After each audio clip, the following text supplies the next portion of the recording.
wanted, you can see I am in a really special shirt. Like you can see here, the Christmas hat, because we are in the Christmas season.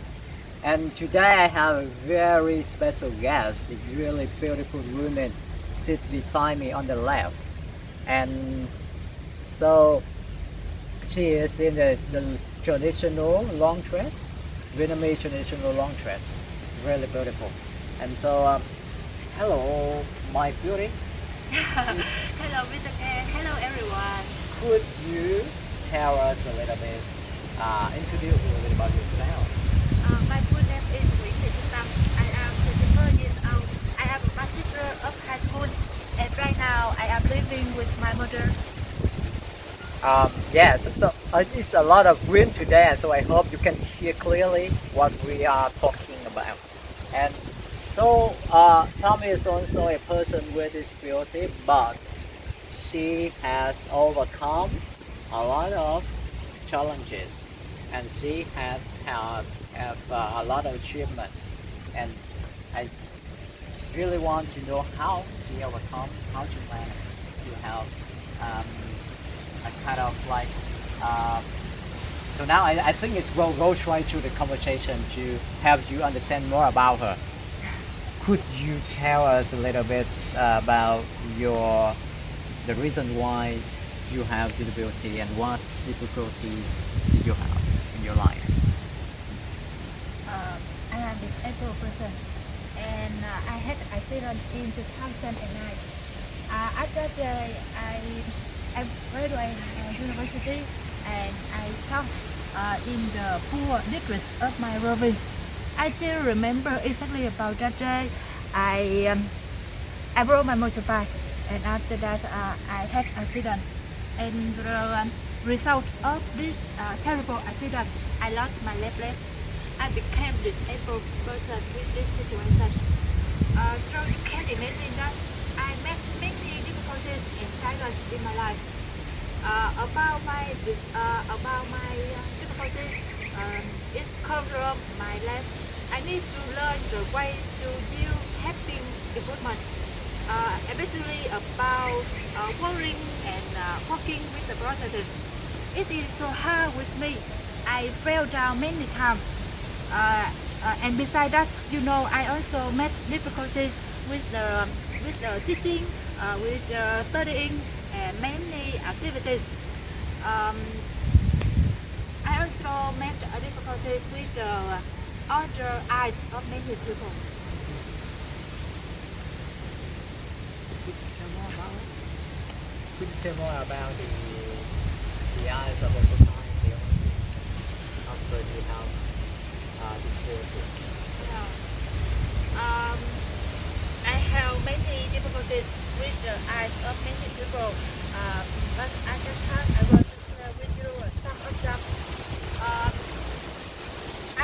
I can see that many people, when they saw that I am a disabled person, they don't believe in my abilities. They don't respect me so much. Yeah. And they think that I cannot do many things. They don't give many chances for me to show my abilities. Yep. And so as you can see, she just shared with us about her difficulties and challenges. And she is a woman in Vietnam, especially in the rural area. And so now she is a woman with disability. And she had to face a lot of discrimination from the other people. And I think it's very hard for her to like interact into society after she have a really serious, terrible accident. But now, and so now after that, what motivated you to overcome your difficulties? Yes. And right now I overcome my disability and I accept it, and this is a process. And because return this process, I can say with you, there are three big motivation. And first of all, the biggest motivation come from my mother. My mother is old. At that time, I had an accident. She is over years old. for me so much, and I can see that she so touched about my disability. So when I saw her, I can feel her happiness. So I think that if I am so sad, I give up. This way is I am a selfish person. I don't want my mother sad so much. I don't want my mother worry of me so much. So from this, I think that I need to stand up, and it can be said that my mother is a big motivation for me to overcome. Okay. And the second motivation, I am a teacher. I have many friends, many colleagues, and students. I see that they still love me, they still care me. They don't care so much about my disability. Yep. They love with the inner energy from me, and it can become a motivation for me to overcome. Yep. And the final motivation, at that time, I started to read book, watch television and newspaper, and I can see that in our societies there are many disabled people. Some of them they still live well. They live well with themselves. They also contribute many things for communities. And I see that why they can do this, I don't do this. And from this thinking, I don't care so much about my disability. I also think that I need to stand up and contribute for my country and community. Really nice. So I think that the love from the family, from your friends, and the way that you book about the role models who have these difficulties are the key for you to deal with your problem. And so, as I know you have achievements in your life, could you share a little bit about it? What have you done to achieve that? And what is your achievement? Before sharing about achievement, I want to share with you small thing. Is that after I can overcome and accept my disability, I see that I can sympathize and understand deeply with the poor people. So I want to help them, because at that time I think that I am lucky. I am lucky because with the terrible accident, I only lost one leg. I still have one leg. I still have many parts of my body. So when I think I am lucky, I want to share and to love poor people. With this thinking, I established my charity group in 2015. And until now, for over 5 years, I can help many poor people, including poor patients, poor teachers, poor students, poor people with disability, many people. If I have a chance to share with them, I am willing to do this. Especially, I also care with the amputee community like me. Although I am busy with my teaching, but every time I have time, I often go to Ho Chi Minh City. I contact with some hospitals, and after that, I encourage amputees. I encourage and I share with them about my story, about what I can do, and after that, I can inspire belief to them. And right now, I don't think so much about my disability. I only think, how can I do for other people? And maybe with my thinking like this, recently I can get some achievements. And achievements from my hometown, my province, my nationwide. Many people know about me, and many people met me. Yes, like a VIP people met you. VIP. Yeah. And so you have been doing a lot of social activities, especially supporting people with disadvantages and the people with disabilities, especially who have kind of like a same disability like you. Okay, so this is, you have done a lot of things to help them, and you achieve a lot of achievement? Like, could you share a little bit? Because I heard about the price of the beauty of the half moon, which I think is really meaningful for the woman with disability in Vietnam. Could you share a little bit? Yes. Oh, 5 years ago, I joined a contest with the title Beauty of Disabled Woman, and I think that I am lucky because I got final round. Okay. And I have a rise of this contest. Okay. This contest is for many women in my country. Yeah. I think this is a big contest for disabled women. Yeah. And I can get the rise of this contest. And besides that, recently, 1 year ago, I can get the rise of the. It looks like the excellent young people in my country. Okay. Oh, wow. I am lucky because in this rise, I only two disabled people, and I am one of the two disabled people. Yeah. See. Yeah, you can see the woman always beautiful, right? Yeah. So because you inspire a lot of young people with disability, and then you deserve to have that prizes.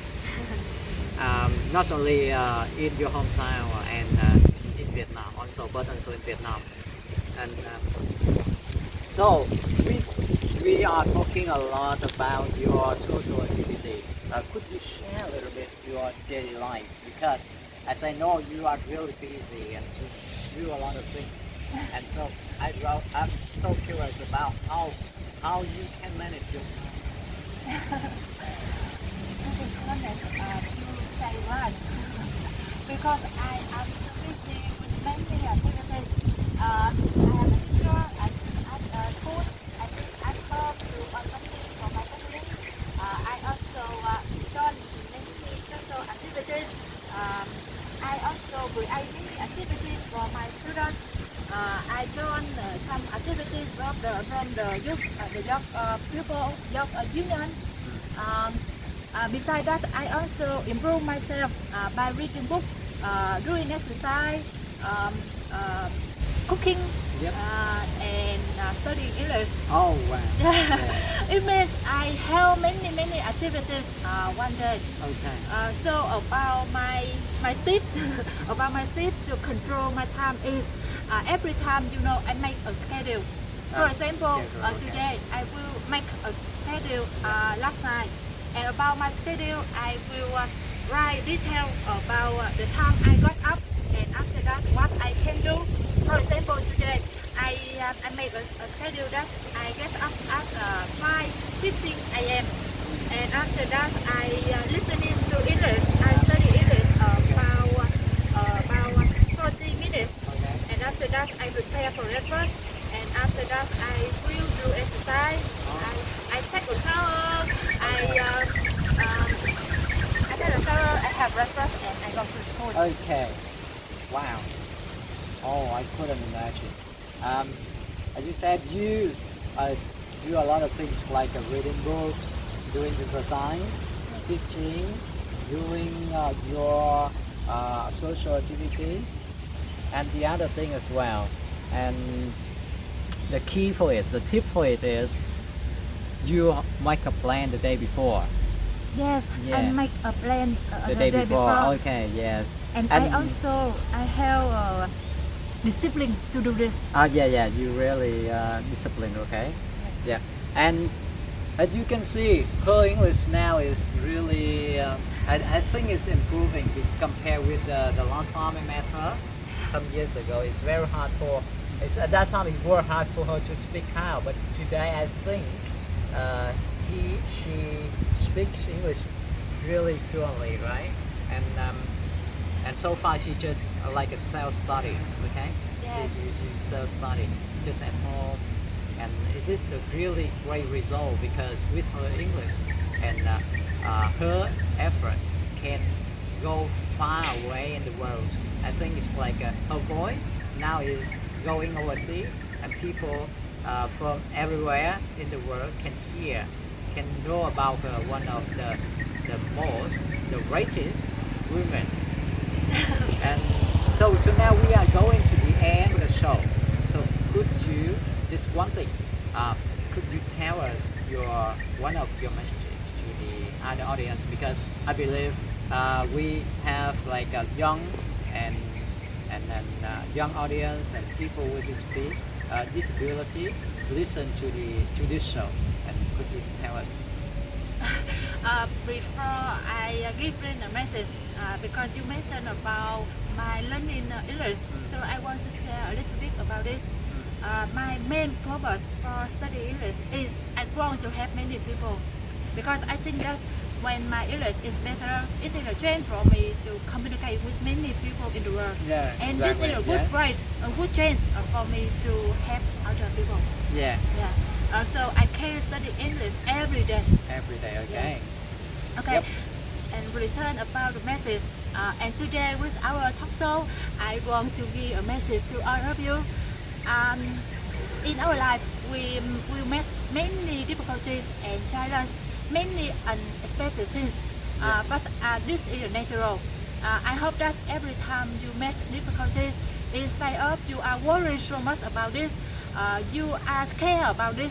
I hope that you will find a solution to handle your situation.